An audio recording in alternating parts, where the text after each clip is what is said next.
ሰላም እንዴት ናችሁ? አንዴ ጠብቁ ይቆይ ማስኪያ ስላልተመቼ ነው። ጠብቁኝ ያወራችሁ። እሺ ጠብቃለን፣ ችግር የለም። እሺ ወደ ርዕሱ መሐመድ በነቢያቱ ላይ ዋሽቷል ይላልና ሙስሊም ሳይሆኑ ሙስሊም ናቸው ሐዋርያትን ሳይቀር ሙስሊም ናቸው እያለ ሲቀደር ነበር። ማስረጃ ሲባሉ ሙስሊሞች ቁርአንን ይጠቅሳሉ። ቁርአን የነገረን እንዴ ቁርአንማ ውሸታም ብለን እየከሰስ ነው ስለሆነ ማስረጃ ሆኖ ሊቀርብ አይችልም። ለቁርአን ሌላ ማስረጃ ያስፈልገዋል ነው። አይ ቲንክ እንደዛ መሰለኝም። ኢብራሂም የጓውያን እምነት ተከታይ ነው፣ ሙስሊም አይደለም። ማስረጃም አለኝ እኔ መጽሐፍ ላይ ራሱ የጓ እምነት ተከታዮች መጽሐፍ ላይ ማስረጃ አለኝ። ላሳያችሁ። እርሶ መጀነብ በላይ ይቀበላሉ። በልብ ወለድ ስለማይናገሩ እርሶ እንቀበላለን።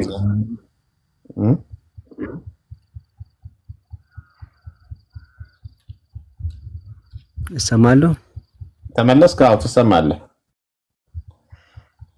እሺ በምን ለማውራት ነው የገባው? ርዕሱ ነው ለማውራት የገባው ወይስ አሁን ስንለው በነበረው ጉዳይ ላይ ነው መልስ ለመስጠት የገባው? እኔ እንኳን እውቀት ኖሮ መልስ ምናምን ሳይሆን ትንሽ ግራ ጋብቶን አሁን እኛ ለምሳሌ ስናምን እስልምና የነቢያት አምላክ ነው ብለን ነው ምናምን። ኦኬ እንዴት በእነሱ ላይ ዋሽቷል ማለት እዚህ ጋር ግራ ስለጋባኝ ነው። አዎ እስልምናን ነቢያት እስልምናን አያውቁም፣ እስልምናን አልሰበኩም። ቁርአን ወይም መሐመድ ተነስቶ እስልምና የነቢያት ሃይማኖት ነው፣ ሙስሊሞች ነቢያት ሙስሊሞች ናቸው ምናምን ብሎ ክሌም አደረገ ማለት ነው። ገብቷል። በቃ ዝም ብለህ አሁን አንተ ተነስተህ ለምሳሌ አሁን ደምሳሽ ተነስቶ ነቢያት በጠቅላላ የፍቅርሲዝም እምነት ተከታይ ናቸው ብሎ እንዳለው ማለት ነው። መሐመድን ጨምሮ ሲያመልኩት የነበረው የፍቅር አምላክን ነው። ማስረጃ ሲባል መጽሐፉ ላይ ያቀርብልሃል ማለት ነው። ልክ እንደዛ ክርስቲያን ናቸው ነቢያቶች። ቆይ እሱን እምነታቸውን እናያለን፣ ችግር የለውም። አሁን ክርስቲያን ካልሆኑ ወይም አይሁድ ካልሆኑ ናቸው ማለት ነው። ቆይ ቁርአን ስለሚነግረን ብዬ ነው እዚህ ጋር። ቆይ ቁርአን ከየት አምጥቶ ነው እነሱ ያልተናገሩትን ከየት አምጥቶ ሊናገር ይችላል ነው። አንድ ነገር የሆነ ለምሳሌ መጽሐፍ ቅዱስ በሆነ ጉዳይ ላይ ካልተናገረ ኦኬ አልተናገረምና ስለዚህ ሙስሊም ናቸው ማለት ነው ብለህ ፕሪሰፖዚሽን ይዘህ የራስን ግምት ይዘህ እንደዚህ አይነት አርጊመንት አይሰራም። ገብቷል። በቃ ባለበት ነገር ነው እዛ የምትተው። በቃ ነቢያት የተናገሩት ነገር ካለ በመጽሐፋቸው ላይ አስቀምጠዋል። አስቀድሞ በብሉይ ኪዳን በአይሁድ እምነት ላይ ወይም በቶራና በብሉይ ኪዳን ላይ፣ በኋላ ደግሞ አዲስ ኪዳን ላይ እምነታቸው ተገልጧል ምን እንደነበረ። ግን እስልምና ከየት አምጥቶ ነው አሁን ዝም ብሎ ተነስተ በነቢያት ከሞቱ ከ3000 ከ4000 ዓመት በኋላ መጣ ወደና አዳምም ስትሄድ ደግሞ 5000 6000 ዓመት ሊሆን ይችላል መሐመድ በመጣበት ጊዜ በኋላ መጣ ዝም ብለህ ግን ማስረጃ ምንድነው? ቁርአን ምን ይላል መሰለ? ኢብራሂም አይሁድም አልነበረም ክርስቲያንም አልነበረም፣ ግን ወደ ቀጥተኛው መንገድ የተነሰነበለ ሙስሊም ነበር ይላል ቁርአን ሲነግረን ማለት ነው። አላህ በቁርአን ሲናገር እና እምነቱን እየነገረን ነው። ቁርአን ምንድነው ማስረጃው? ኢብራሂም ሙስሊም ለመሆኑ ምንድነው ማስረጃው? ቁርአን ከየት አምጥቶት ነው? ኢብራሂም እንደዚህ ብሎ አልተናገረ፣ እኔ ሙስሊም ነኝ ብሎ አልተናገረም። በየትኛውም ታሪክ ላይ የለም፣ በመጽሐፍ ቅዱስ ላይም የለም፣ በየትም የለም። አሁን እኔ እያልኩ ያሉት ቁርአን ዋሽቷልና ለዚህ ውሸቱ እሺ ሌላ ማስረጃ አለ ልታረጋግጥ የምትችልበት? ኢብራሂም ቁርአን የዋሸውን ውሸት ወይም ደግሞ የቁርአንን ክሌም ልታረጋግጥ የምትችልበት ሌላ ማስረጃ አለ? አንተ እኮ ነው ውሸት ነው እያልክ ያለው። አላህ እኮ ነው ያምንበታል አምላክ ነውና አምላክ የተናገረው ነገር ነው ብዬ ነው የማምነው። ይሄን እምነትን እኮ አልጠየኩም። አንተ ማመን ትችላለህ እንደዛ ብለህ። እምነትና እውነት ደግሞ በማስረጃ ማረጋገጥ እምነትን በማስረጃ ማረጋገጥ ይለያል ማለት ነው። እንድትረዳኝ የፈለኩት እምነትን በማስረጃ አረጋግጥልኝ፣ እምነትን በማስረጃ አረጋግጥልኝ። ቁርአን ክሌም ያደርጋል ኢብራሂም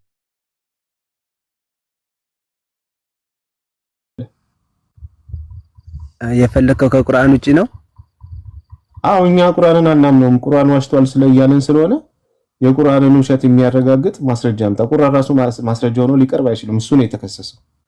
ስለዚህ ማስረጃ እስቲ ያምጣልን። የቁርአንን ክሌም ተነስቶ ዝም ብሎ በምን ማስረጃ ነው ኢብራሂም ሙስሊም ነው ሊል የቻለው? በምን ማስረጃ ነው? ቁርአን አልገባኝም። አሁን ለምሳሌ አሁን እኔ ከቁርአን ማስረጃ መመሪያ እኮ እኔ ቁርአን ነው። ከቁርአን ውጪ ምን ላመጣልህ እችላለሁ ወንድሜ? ቁርአን እምነት ነው እንጂ ማስረጃ አይደለም። ነገርኩህ እኮ ቁርአን እኮ ክሌም ነው ያደረገው። ማስረጃ ሪፈረንስ አስቀምጦ ምናምን እኮ አይደለም። ገብቶሃል? ኢብራሂም ሙስሊም ነኝ ብሎ ተናግሯል የሚል ክሌም አስቀመጠ። ክሌም ታውቃለህ? አንድ ሰው ተነስቶ ክሌም ያደርጋል። ስለዚህ ይሄን ክሌም በማስረጃ ያረጋግጥልኝ ነው እያልኩ ያለሁት። ለምሳሌ ቁርአን ላይ ለኢብራሂም ሙሳፍ ተሰጥቶታል ይላል አይደል? ለኢብራሂም ሙሳፍ ተሰጥቶታል ይላል እና ኢብራሂም የኢብራሂምን መጽሐፍ አምጥተህ ኢብራሂም እንደዚህ ብሎ መናገሩን ማስረጃ ስጠኝ። ግልጽ እንደሆነልኝ አሁን ምን መሰለህ፣ እስኪ አሁን አንተ ነቢያቶች ምን እንደሆነ እምነታቸውን እስኪ ያሳየኝ አንተ። ነቢያት እኔ የነቢያቶችን እምነት እኔ ባላሳይህ ቁርአን ዝም ብሎ ገምቶ የተናገረው ነገር ትክክል ነው እንዴ? እንደዛ እኮ አይባልም ወንድሜ። ለምሳሌ ቅድም እኮ ነገርኩ፣ አንድ አካል ዝም ባለበት ሁኔታ ወይም ደግሞ ስለነሱ ባልተጻፈበት ባልተነገረበት ሁኔታ አይ አልተጻፈምና ወይም እንደዚህ አይደሉምና ብለህ ገምተህ መተህ እንደዚህ መሆን አለበት ብለህ ግምት መያዝ አትችልም እኮ። ይሄ ትክክለኛ አሰራር አይደለም። ስለ አንድ አካል ለመመስከር ስለ አንድ አካል ለመናገር የሱን ቀጥተኛ ምስክርነት ወይ የሱ ንግግር ማምጣት መቻል አለበት። አለበለዚያ ዝም ብለህ ተነስተህ የአካል ከሞተ ከ3000 ከ4000 ዓመት በኋላ መተህ እንደዚህ ነው ብለህ ክሌም ስታደርግ ኦኬ ክሌም ማድረግ ትችላለህ፣ መብት ነው። ግን ማስረጃ ጠይቃለሁ። አንተ እንደ አማኝ ልታምን ትችላለህ ቁርአን ስለነገረ፣ እኔ አላምንም። ቁርአን ማስረጃ ምንድነው እያልኩ እየጠየቅኩ ነው። እንደዛ ብሎ ለመናገሩ ማስረጃ ምንድነው? አሁን እኛ ሁሉም ነቢያቶች መጽሐፍ ምናምን ተሰጥቷቸዋል። ግን ያ መጽሐፍ አሁን ማለት መጨረሻው ማጠቃለያው ቁርአን ነው። ሌላው መጽሐፍ አለ ብለን አናምንም እኛ ማለት ተበርዟል ብለን። ቁርአን ከነገረህ ውጭ ማስረጃ ማቅረብ አትችልም። በቃ ማስረጃ የሌለው ወሬ ነው ማለት ነው አይደለ? በዚህ እንዝጋው። በቃ ቁርአን ነግሮኛል አምኛለሁ። ቁርአን ግን አላህ ነው የተናገረው። አላውቅም ነው አይደል? እና አላውቅም ሳይሆን አላህ በገለጠው መንገድ መጠን እረዳለሁ ነው እኔ አባባሌ። እሱማ እየከሰስ ነው እኮ ነው። አው ቁርአን ዋሽቷል በነቢያት ላይ፣ ስለዚህ ለሱ ማስረጃ ማምጣት ትችላለህ ስትባል አልችልም አልኩ። ስለዚህ እምነቴን ይዤ እቀበላለሁ። አው ቁርአን ነግሮኛል አምናለሁ፣ ከዛ ውጭ ማስረጃ ማቅረብ አልችልም በልና በቃ በዚህ እንዝጋ። ስለዚህ ማስረጃ የለህም። ደምሳሽ ተነስቶ ክሌም እንዳደረገው መሐመድን ጨምሮ የፍቅር ሲዝም እምነት ተከታይ ነው ብሏል። ማስረጃ አያስፈልገውም። ለምን? በራሱ መጽሐፍ ላይ አለ። በቃ እንደዚህ ነው የምትሉት ሙስሊሞች። በቃ ሙስሊሞች ልክ እንደዚህ እኮ ነው ያለ ማስረጃ። አሁን እናንተ ነቢያቶች ታዲያ ምንድን ነበር እምነታቸው? እስኪ አስረዱኝ እናንተ ማለት በቅንነት። እኛ እናስረዳለን፣ በቃ እናስረዳለን። የነቢያቶችን እምነት አስተምሮታቸውን ከራሳቸው ከነቢያት መጽሐፍ አምጥተን ነው እኛ የምናስረዳ። እሺ ዝም ብለን የሆነ ሰዓት ላይ ተነስቶ ሰው ክሌም ያደረገው ሰው ነቢያት ምን ብለው ነበር ሲያስተምሩ እምነታቸው ምንድነው የሚለው በማስረጃ እናሳያለን። ችግር የለም። ያኮ ነቢያት የኢብራሂምን አንድ የሚያመልኩ እናምናለን። ቢኒ ቆይ እሱ እኔም አንድ አምላክ ነው የማመልከው። አንድ አምላክ እኔ ሙስሊም ነኝ ማለት ነው። አንድ አምላክ ነው የማመልከው እኔ አሁን ሙስሊም ነኝ እንደዛ ልትለኝ ነው? የመካ ጣዖታውያን አንድ አምላክ ነበር የሚያመልኩት። ለምሳሌ ክርስቲያን ከሆንክ አንድ አብ ወልድ መንፈስ ቅዱስ እና የሚባል ነገር አለ እና አብ ወልድ መንፈስ ቅዱስ አንድ አምላክ ነው። ምንድነው አንድ አምላክ ነው አካል ላይ ነው እንጂ አንድ አምላክ ላይ እኮ ምንም መጽሐፍ ቅዱስ ወይ ክርስቲያን እኮ አንድ አምላክ እንደሚያመልክ እኮ ይታወቃል። አንድ አምላክ ነው። አንድ አምላክ በሶስት አካል ተገለጠ ነው። ምንም ችግር የለብንም እዚህ ያረዳት ችግር እስከሆነ ድረስ እኛ ሶስት አምላክ እናመልካለን ብለን አልተናገርንም። አይሁዳውያን ለምሳሌ አይሁዳውያን አሉ። አሁን ለምሳሌ እነሱ አሁን ላይ ያላቸው እምነት በፊት ላይ ያላቸው እምነት ሳይሆን አሁን ላይ ያላቸው እምነት አንድ አምላክ ነው። ለምሳሌ አንድ አምላክ አንድ አካል ብለው በእናንተ ነው የሚያመልኩት። እነሱ ሙስሊሞች ናቸው ልትል ነው? እነሱ እንደዛ ብለህ ልትል ነው? የሌለ ሎጂክ እኮ ይዛችሁ ነው የምትንቀሳቀሱት። አንድ አምላክ የሚያመልኩ በዓለም ላይ በጣም ብዙ አሉ። ሞርሞኖች ለምሳሌ ሞርሞን የሚባል አንድ አምላክ ነው የሚያመልኩት አሉ። አሁንም ወደ 50 ሚሊዮን የሚቆጠር ተከታይ አላቸው። የዛሬ 100 ምናምን ዓመት የተነሳ ሞርሞን የሚባል እነሱ ለምሳሌ አሁን እነሱን አንድ አምላክ ነው የሚያመልኩት። ሙስሊሞች ናቸው ብለህ ልትገግም ነው? ችግር የለውም እሱ። ቆይ አሁን አንተ የነቢያት እንትን የሚለውን እስከ አስረዳኝ። አንተ የሌለ ነገር ማስረጃማ የሌለ አርጊውመንት ይዛችሁ ስትመጡ ትክክል አይደለም። ስለዚህ የለም በቃ እስልምና ማስረጃ የለውም። እስልምና ማስረጃ ከሌለ ወደ ክርስትና እንገባለን። ችግር የለም። እስልምና እኔ ማስረጃ ስላላመጣሁ እንደዛ አትበል ወንድሜ። እኔ ስላላመጣሁ እስልምና ማስረጃ የለውም። ክሌም ነው ያለው። ከክሌም ውጭ እስልምና ማስረጃ የለውም። እና በቃ ቆይ አሁን እኔ ላሳይ። እሺ የምትከፍተው ነገር ካለ እሺ አንተ እኔ ራሱ ማለት ነው ፎሎ እኔ ተነሳሁና ጁንጁ የሚባል ሃይማኖት መሰረትኩኝ። እውነተኛው አምላክ ነው የላከኝ ብዬ ከዛ መጽሐፍ አስቀመጥኩኝ ማለት ነው። መጽሐፈ ጁንጁ ብዬ ስለ ኢብራሂም እንዲህ የተናገርኩ እንደዚህ ባለ ጊዜ እንደዚህ ብዬ ኢብራሂም በእውነቱ የጁንጁ አንዴ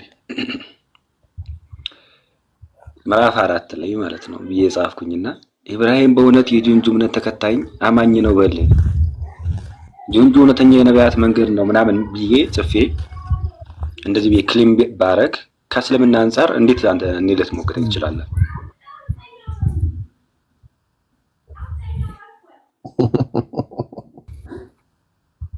በምንድን ነው የምትሞግተኝ? እኔን መሐመድ ራሱ የጁንጁ እምነት ተከታይ ነው ብዬ በሞግት በምንድን ነው አንተ የኔን ሐሳብ ልታፈርሰኝ? አልሰማሁም ወንድሜ ይቅርታ።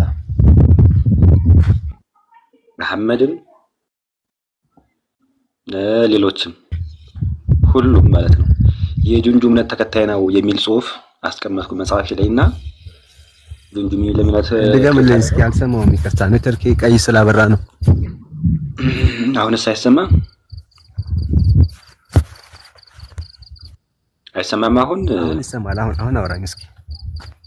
እሺ ጁንጁ የሚባል እንድልክ ይሰማኛል። አውራኝ ይሰማል። አሁን ፍቅር ሲዘመም ፕላስ ደግሞ እስልምናም የእስልምናው መስራችም መሐመድም አንዳንድ ነቢያት ስለሆኑ መስራቹን የመሰረቱት ማለት ነው። እኔም ደግሞ ጁንጁ ብዬ መሰረትኩና በመጽሐፈ ጁንጁ ብዬ ከአምላክ የመጣልኝ መገለጥ ነው ብዬ አብርሃምም ወይም ኢብራሂምም እንትናም እነ ሙሳም እነ ምናምንም መሐመድም የጁንጁ እምነት ተከታይ ነው ብዬ ክሌም አደረኩ። ይሄን ክሌም ያደረኩትን ነገር እንዴት ልታፈርስብኝ ትችላለህ? ክሌም ያደረግከው አይ ለምሳሌ አንደኛ የመጨረሻ ነብይ መሆኑን መሐመድ አላህ በቁርአኑ ነግሮናል። ሁለተኛ ደግሞ አነጻጽራለሁ መጽሐፉ ትክክል ነው ወይ የሚለውን እንደው በመጨረሻ ነብይ ነው የሚለውን ባያስዝ እንኳን ለምሳሌ ማለት ነው መሐመድ መሐመድ ራሱ ሙስሊም ነው ብዬ መሐመድ ራሱ ሙስሊም ነው ብዬ ጻፍኩኝና አይደለም ማነው መሐመድ ራሱ የጁንጁ እምነት ተከታይ ነው ብዬ ጻፍኩኝ። አይደለም ብለህ ልትሞግተኝ ፈለክና እንዴት ነው የምትሞግተኝ? ማስረጃውን አምጣ ከመሐመድ መጽሐፍ ላይ ከራሴ መጽሐፍ ላይ አለ። አይ በጣም አሪፍ በእንደዚህ አይምሮአችሁን ስትጠቀሙ አሪፍ ነው። እኛም የምንላችሁ ማስረጃ ታመጣለህ ከኢብራሂም መጽሐፍ ላይ። አይ አሁን ራስህ ስትመልሰው አንድ ሰው ተነስቶ ክሌም ስላደረገ ለምሳሌ ይኸው እሱ ጁንጁ መሐመድም የጁንጁ እምነት ተከታይ ነው የጁንጁ አምላክ ነው የላከው እያለ ነው ነቢያት በጠቅላላ የጁንጁ እምነት ተከታይ ናቸው ብሎ ክሌም አደረገ። አሁን እንደ እስልምና አንተ እንደ ሙስሊምነት ቢሆን ዝም ብለህ ነው መቀበል ያለብህ። ይሄን ማስረጃ ምናምን ብለህ መጠየቅ የለብህም። በቃ መጽሐፉ ላይ ስላለ መቀበል ነበር። አሁን ወደ መሐመድ በመሐመድ መጽሐፍ ላይ ማስረጃ አምጣላለሁ አልክ።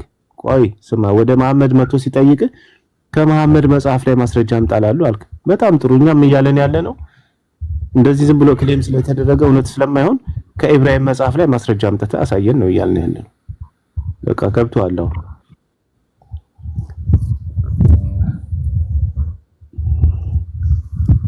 አሁን የኢብራሂም መጽሐፍ እኮ አለ ብለን ስለማናምን ነው እኛ ገብቷል። ኤክስተርናል ሪሶርስ ከሌለ በቃ አሁን ይሄ ሰውየውም እንደዛ ነው። አሁን እኛም ለምሳሌ ይሄ ጽሑፍ የመሐመድ መጽሐፍ የለም ብለን አናምንም። የመሐመድ መጽሐፍ ተበርዟል። ለምሳሌ በእንትን ተበልቷል አይደለ? በፍየል ተበልቷል። መጽሐፉን ሲያቃጥሉ ነበር፣ ሲበርዙ ነበር። ስለዚህ እሱን አቅርበን መጽሐፉ ተበርዟል ብሎ ክሌም ማድረግ ይችላል። በቃ ሲምፕሊ እናንተ እንደዚህ እንደምታደርጉት ማለት ነው።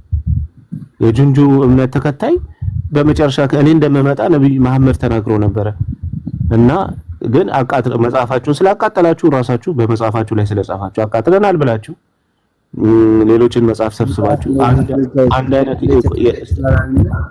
ማስረጃ አለ ተቃጥሏል ቁርአን ራሱ አማርኛ ቁርአኑ ካለ መቅድሙ መጀመሪያው ላይ መቅድሙ ላይ ተጽፎልሃል ገጽ 11 ላይ ገብተህ አንብበው።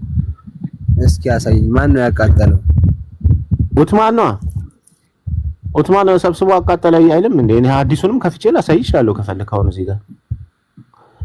ስለዚህ በኡትማን ስለተቃጠለ ይላል አንድነቱን እንትን ቢል ሌሎቹን በጠቅላላ ቁርአኖች ሰብስቦ አቃጠለና አንድ በቁረይሽ ዳይሬክት ያለውን ብቻ አስቀረ ምናምን ተብሎ ተቀምጦልሃል።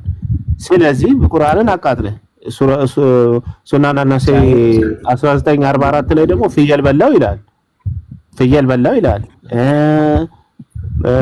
ሱረቱ አልበቀራን የሚያክል ክፍል ነበር ሱረቱ አሕዛብ ጠፍቶ ነው የሌላው ክፍል ይላል። እንደዚህ ብዙ ክሌም ማምጣት እንችላለን። ስለዚህ በዛ መጽሐፍ ውስጥ ተጽፎ ነበር አቃጥላችሁ ነው ብሎ ክሌም ማድረግ ይችላል አንድ ሰው እዚህ ጋር። ስለዚህ አሁን የሙስሊም የመሐመድ መጽሐፍ የለም ብለን ነው ምናምነው ብሎ እናንተ የምታነሱትን አርጊመንት አንስቶ እዚህ ጋር መከራከር ይቻላል። አሁን መሰረቱ ምንድነው? ያ ሰውዬ እንደዛ የሚያደርገው ለምን መሰለህ? ማስረጃ ማምጣት ስለማይችል ነው ይሄን ነገር የሚያደርገው። ስለዚህ እናንተ ማስረጃ ማምጣት ስለማይችሉ የነቢያት መጽሐፍ የሉም ብለን ነው ምናምነው፣ ጠፍቷል ብለን ነው ምናምን። በቃ ከሌለ በቃ የለም ማስረጃ የለም። የነቢያት መጽሐፍ ከጠፋ በቃ መጥፋቱ የኛ ችግር አይደለም።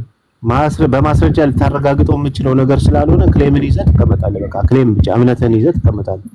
አለቀ። እሺ አሁን አንተ ከእብራሂም ሙስሊሞች ከእብራሂም መጽሐፍ አምጣልህ ያልከው ለምሳሌ አሁን እናንተም ነቢያቶች ክርስቲያን ናቸው ብላችሁ እስኪ አስረዳኝ። እንደዛ አድርገን ኦኬ፣ እኛ እናስረዳለን። እኛ ክርስቲያኖች ናቸው ብለን አልተናገርንም። ባልተናገርንበት አትናገር። እምነታቸው ተጽፏል። ስለምናተ ቆይ እኛ ክርስቲያኖች ከሆናችሁ እነሱም ክርስቲያኖች ነው የሚሆኑት ብዬ ነው። እኛ እንከተላለን። ቆይ እኛ እንደዛ ብለን ክሌም ካደረግን ማስረጃ ትጠይቀናለህ።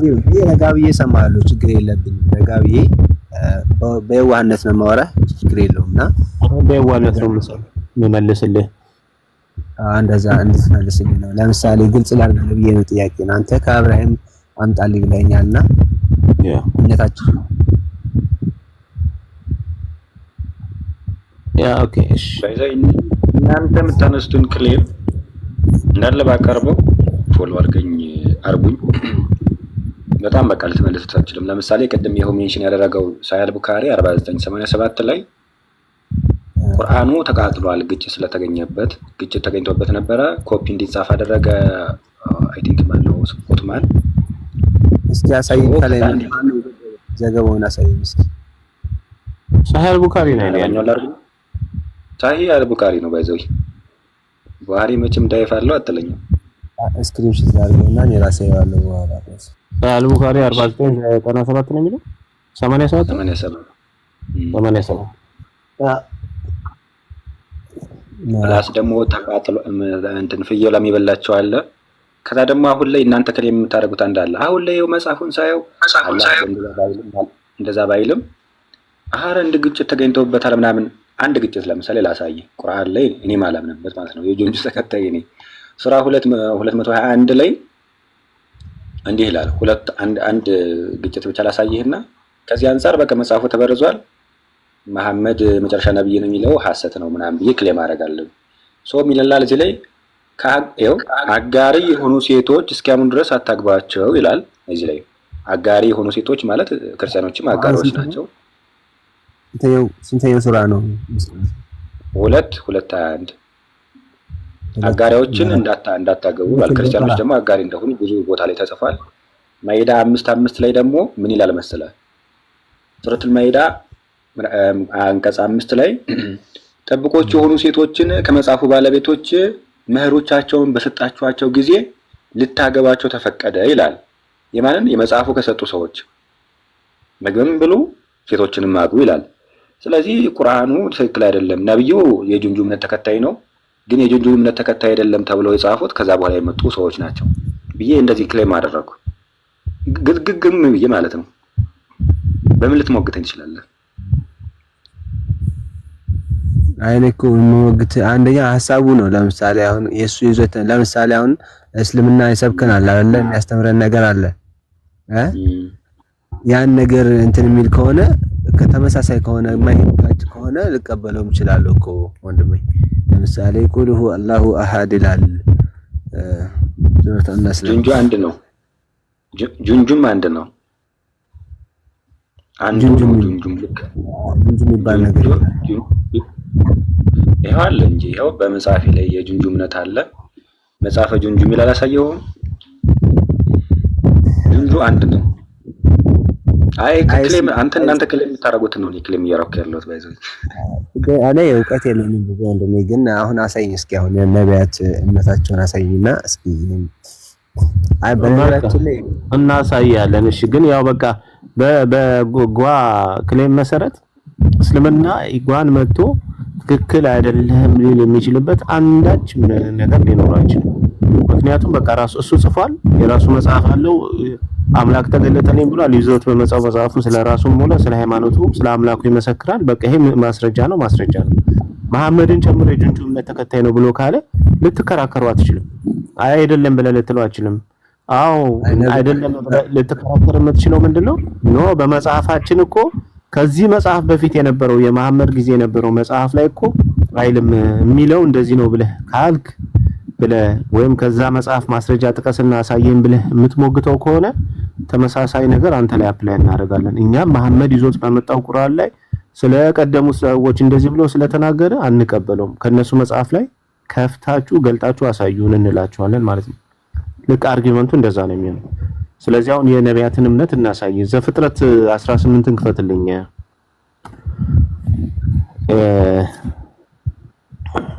የነቢያትን እምነት አሁን ኢብራሂም የሚባል ምናምን ትተዋል። አብርሃም ነው ኢብራሂም የሚባል እኛና እሺ። በቀትርም ጊዜም በድንኳን ደጃፍ ተቀምጦ ሳለ እግዚአብሔር በመምሪያ አድባር ዛፍ ስር ተገለጠለት ይላል። ለማን? ለአብርሃም።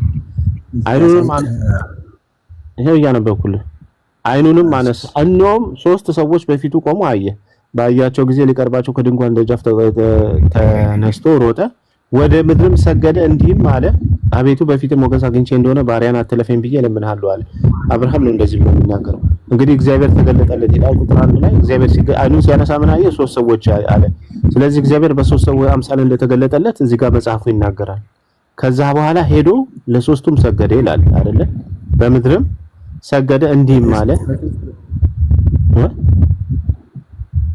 ሰገደ የሚለው ሊቀርባቸው ከድንኳን ደጃፍ ተነስቶ ሮጠ፣ ወደ ምድርም ሰገደ ይላል። ያ ወደ ምድርም ሰገደ ይላል።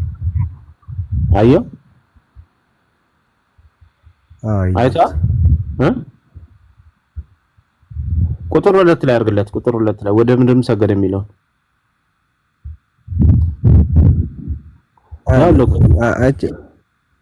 ሰገደ ይላል። አየው ሰገደ እንዲህም አለ። እሺ ሰገደ እንዲህም አለ ይላል። ከዛ ለማን ነው? ለሶስቱም ነው የሰገደው አይደለ? ሊቀርባቸው ከድንኳን ደጃፍ ተነስቶ ሮጠ። ሊቀርባቸው የሚለው ብዙ ቁጥር ነው። ወደ ምድርም እንዲህም አለ። ከዛ እንዲህ ብሎ ተናገረ። ስማ አቤቱ በፊት ሞገስ አግኝቼ እንደሆነ ባሪያን አትለፈኝ ብዬ እለምንሃለሁ አለ።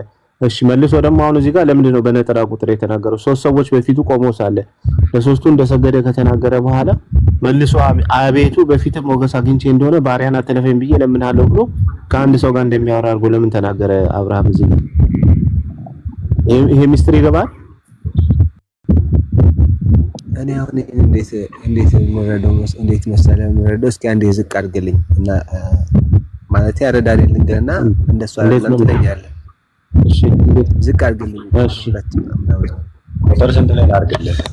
አንድ ላስተካክልና እኔ ነገር ላሳያችሁ ስለነበረ አንዴ ኦኬ። እሺ እንግሊዘኛው እንዲህ ላድርገውና ይኸው አይታያል። አሪፍ ነው። ቀጥል አንብብና። እሺ ምንድነው የተረዳው ከዚህ ጋር? እኔ እስኪ ሞገስ አግኝቼ እንደሆነ 2 ላይ አድርግልኝ እስኪ ቁጥር 2 ላይ ወደ ካርገ አይኑንም አነሳ ይላል። እነሆም 3 ሰዎች በፊቱ ቆሙ አየ ይላል። ባያቸው ጊዜ ሊቀርባቸው ከድንኳኑ ደጃፍ ተነስቶ እየሮጠ ወደ ምድር እየሮጠ ነው። ወደ ምድርም ገደ ተነስቶ ሮጠ፣ ወደ ምድርም ሰገደ። እንዲህም አለ። ከዛ እንዲህም አለ። እሺ ቀጥል።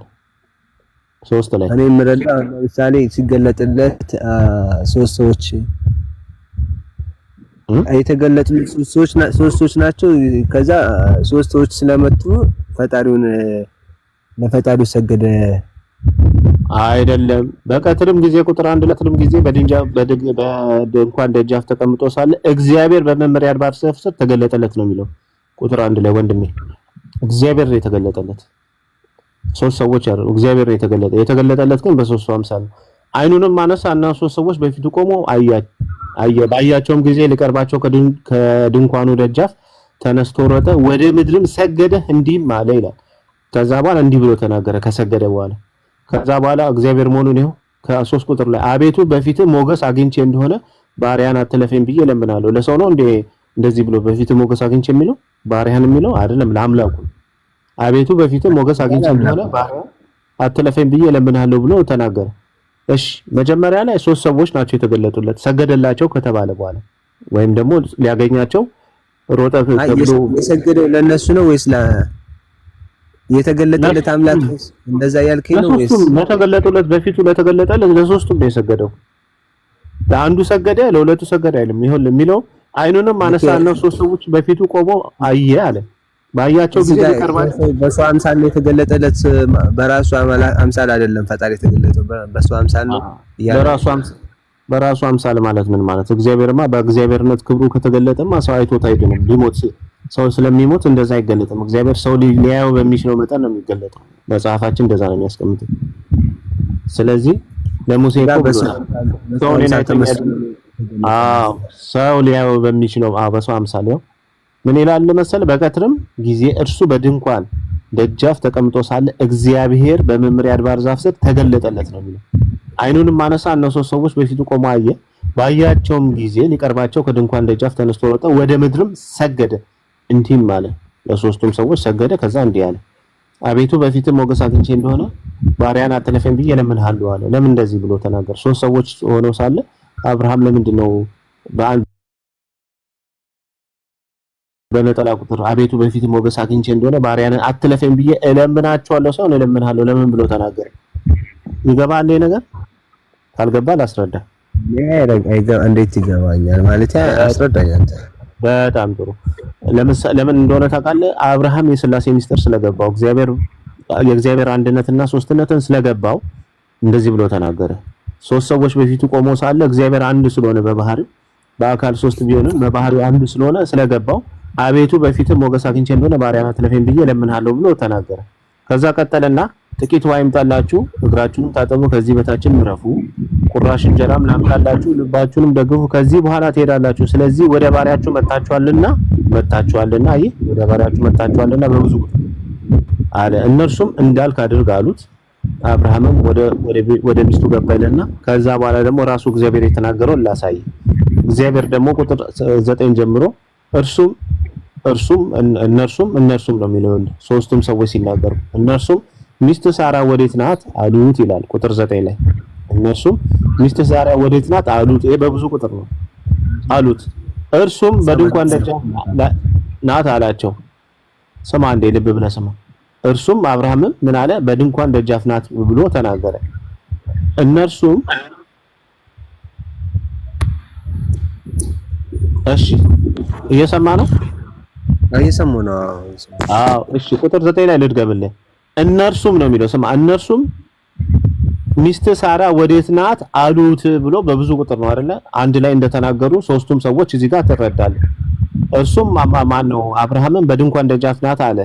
ከዛ ቁጥር 10 ላይ እርሱም ይላል፣ እነርሱም አይሉም። እርሱም የዛሬ ዓመት እንደ ዛሬው ጊዜ ወደ አንተ በእውነት እመለሳለሁ፣ ሚስት ሳራ ልጅን ታገኛለች አለ። አሉ አይደለም የሚባይ አለ። እርሱም ተብሎ ማለት ነው። ሳራም በድንኳኑ ደጃፍ በስተኋላ ሳለች ይህንን ሰማች ብሎ ይናገራል። ስለዚህ አብርሃምም ይኸውልህ የሥላሴን ሚስጥር ገለጠ። እግዚአብሔር አንድም 3ም መሆኑን በአካል 3 መሆኑን አየ ባይኑ፣ በመለኮት ደግሞ አንድ ስለሆነ አቤቱ በፊትህ ሞገስ አግኝቼ እንደሆነ አትለፈኝ ብሎ ተናገረ። ራስ የተገለጠው እግዚአብሔር ደግሞ ቆይ ልጨርስልና የተገለጠውም እግዚአብሔር ደግሞ በአንድነትና በሶስትነት ሲናገር ይኸው በቁጥር 9 ላይ እነርሱም ተብሎ በብዙ ቁጥር ሚስት ሳራ ወዴት ናት አሉት ተብሎ ተናገረ። ቁጥር 10 ላይ ደግሞ መልሶ እነርሱ የተባሉት ደግሞ እርሱም ተባለ። እርሱም የዛሬ ዓመት እንደዛሬው ጊዜ ወደ አንተ በእውነት እመለሳለሁ፣ እንመለሳለን ሳይሆን እመለሳለሁ፣ ሚስት ሳራን ልጅን ታገኛለች አሉ ሳይሆን አለ ተብሎ ተነገረ ማለት ነው። ይሄ ከአብርሃም ጋር ያለው ንግግር ነው፣ እግዚአብሔር ተገልጦ እንትን ያለለት። ስለዚህ እኛ መጽሐፋችን ላይ በግልጽ አብርሃም የሥላሴ እምነት ተከታይ ነው፣ የሥላሴ ሚስጥርም ስለገባው እግዚአብሔርን በአንድነትና በሶስትነት ሲያናገር ወይም ሲመሰክር ነበር። የተገለጠው እግዚአብሔርን ደግሞ በአንድነትና በሶስትነት ሰዎች የተገለጡለት ሶስት ሰዎች ለምሳሌ እግዚአብሔር በሶስት አምሳል ተገልጾለት አብ ወልድ መንፈስ ቅዱስ ነው የተገለጠለት። ያው አብ ወልድ መንፈስ ቅዱስ ነው ሥላሴን የተገለጠለት አብ ወልድ መንፈስ ቅዱስ ማለት ነው። በአንድምታችን እኛ እንደም ተፍሲር እንደምትሉት እዛ ላይ በግልጽ ያስቀምጠዋል ማለት ነው።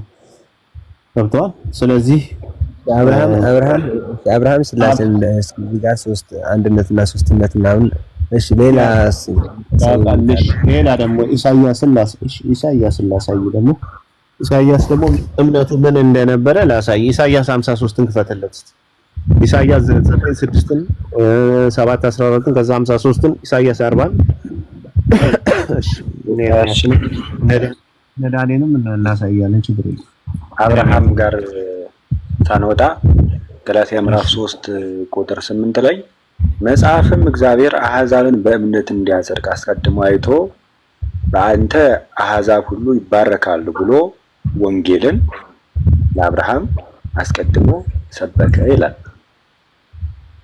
ዮሐንስ 56 ላይም እንሄዳለን። እሱ ችግር ክርስቶስ ኢየሱስ ራሱ አብርሃም ቀኔን ያይ ዘንድ ሐሴትን አድርጎ አየሁ ደስም አለው ብሎ ይናገራል። ስለ አብርሃም ማለት ነው። ኢየሱስ ነው መጥቶ የሚመሰክርለት በነባይ እዚህ ጋር መጽሐፍ በእግዚአብሔር አሕዛብን በእምነት እንዲያጸድቅ ምን ላይ ነው እዚህ ጋር ያለው ማለት አልገባኝም። ለምንድን ነው የጠቀስከው? እሺ ወንጌል የክርስቲያኖች አይደለ?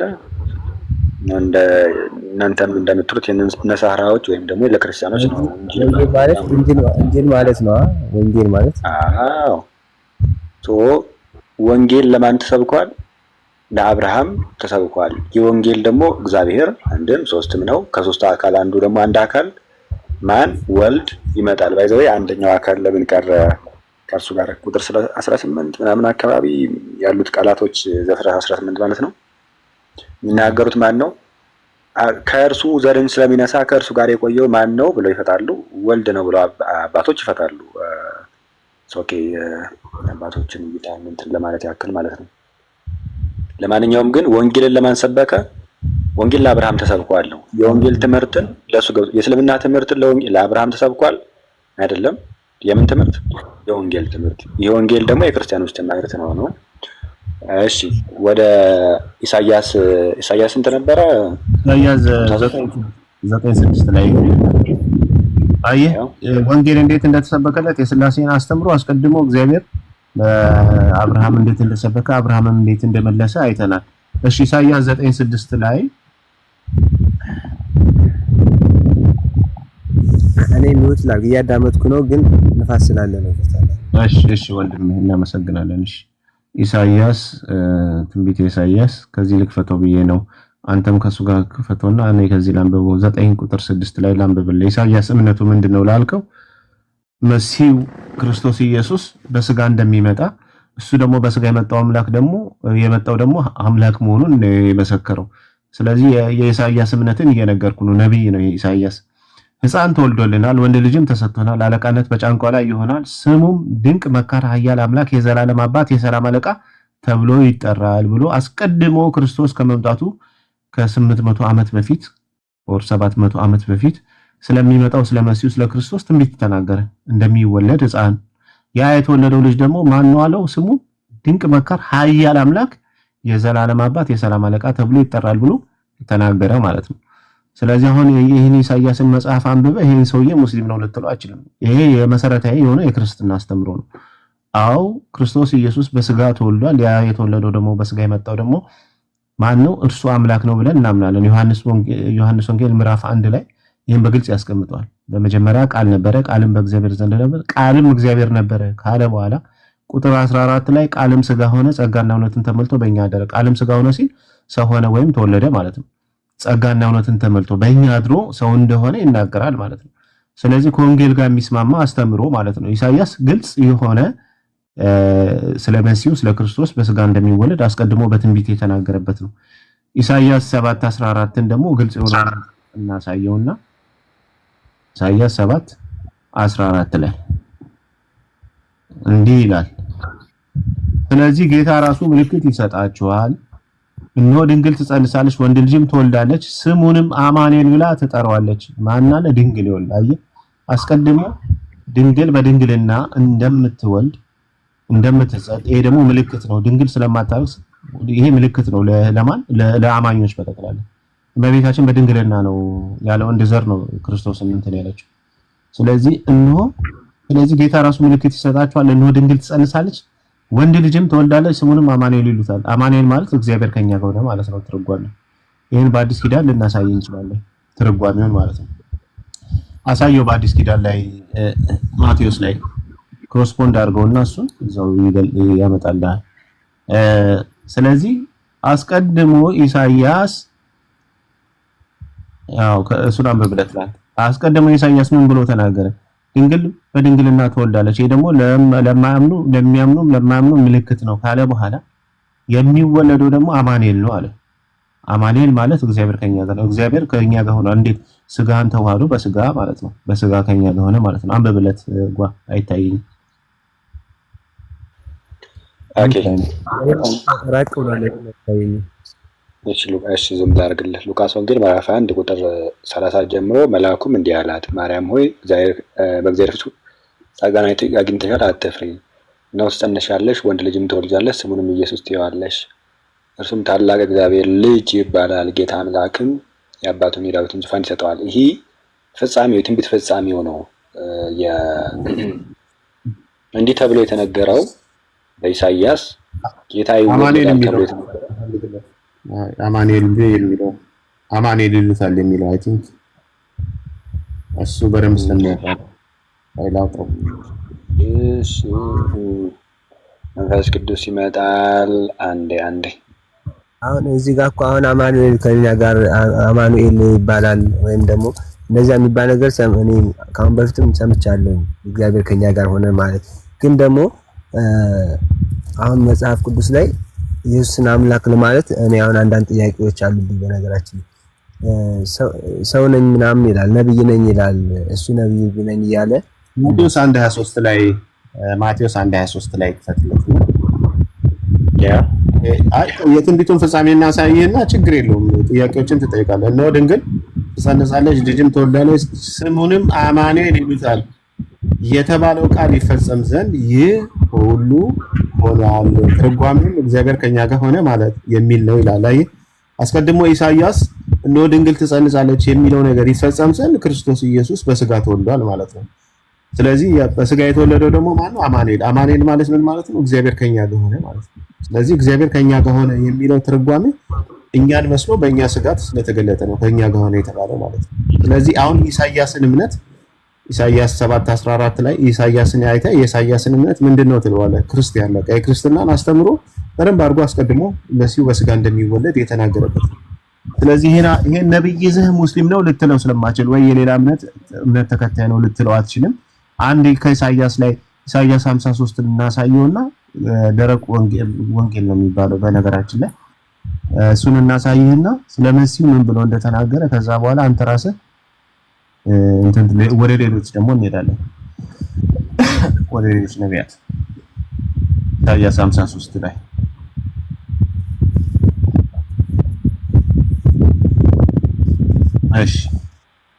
እሺ ከቁጥር 1 ጀምሮ ላምነን የሰማነውን ነገር ማን አምኗል? የእግዚአብሔር ክንድስ ለማን ተገልጧል ይላል። ስለ እግዚአብሔር ክንድ ስለ ክርስቶስ እየተናገረ ነው።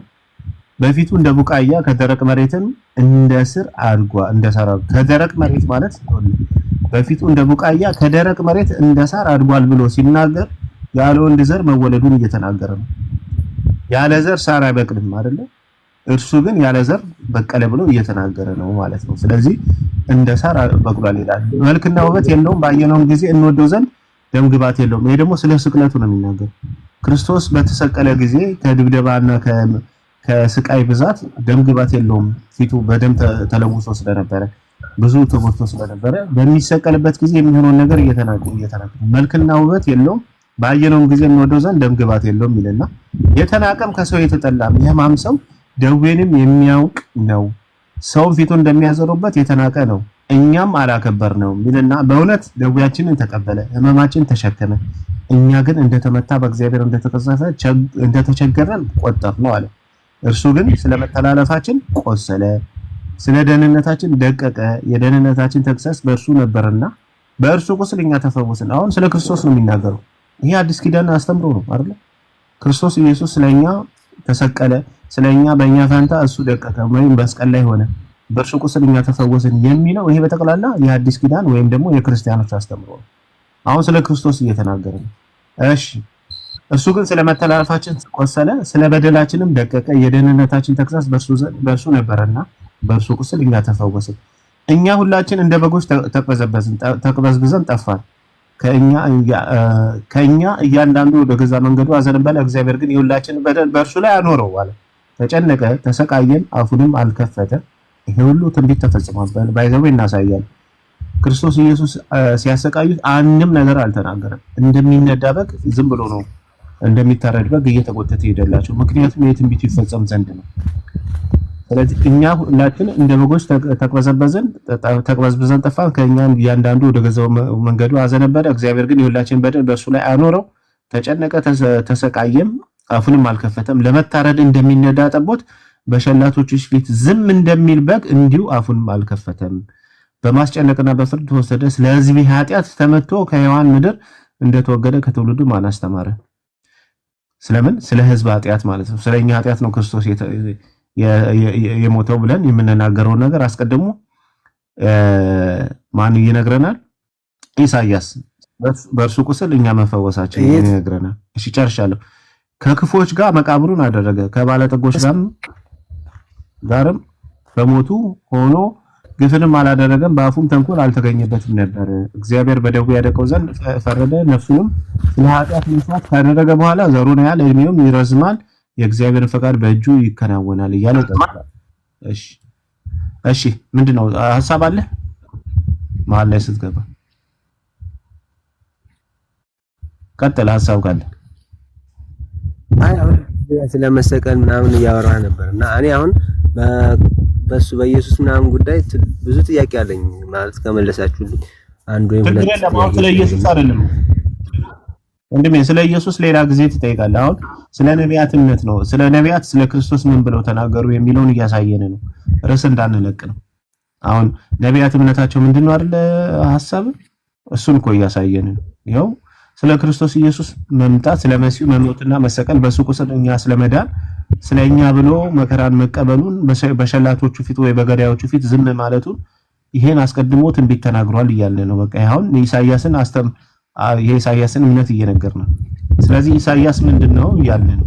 በግልጽ ኢሳይያስ ስለ ክርስቶስ እየተናገረ እርሱ ማነው እንደሚሞት እንደሚሰቀል የተናገረው ምንድነው? ክርስቲያን ስለነበረ ነው። እምነቱ የክርስትና እምነት መሰረታዊ የሆነ እምነት ነው የሚያስተምረው ኢሳይያስ ነው።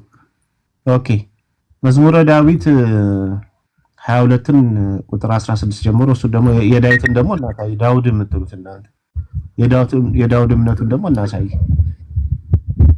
አሁን አንተ የነቢያትን እምነት ነው የምናሳየው እንጂ ስለ ክርስቶስ አይደለም የምንነግርህ። አሁን እዚህ ጋር ለምሳሌ አንተ አሁን እያሳየኝ ያለው እነሱ ስለ ክርስቶስ የተናገሩት ነው እንጂ ክርስቲያን ናቸው የሚለውን አይደለም እኮ። አንድ ሰው ክርስቶስ ኢየሱስ አዳኝ ነው ስለኛ ይሰቀላል ምናምን ብሎ ከተናገረ ምንድነው እምነቱ? አንተ ራስህ ልትነግረኝ ከክርስትና የተለየ እምነት ነው? ከክርስቲያኖች ነው እንደዛ ብለህ ነው የምታስበው? ንገረኝ እስቲ አንተ። ለምሳሌ አንድ ሰው ተነስቶ መጥቶ አዎ ክርስቶስ ስለኔ ብሎ ሞቶልኛል፣ ስለኔ በሱ ቁስል እኔ ተፈውሻለሁ ብሎ ከተናገረ ምን እያለ ነው? ምንድነው ይሄ ሰው ምንድነው ብለህ ነው የምታስበው? እስቲ ንገረኝ። አሁን እኔ ማለት ነቢያት ለምሳሌ አሁን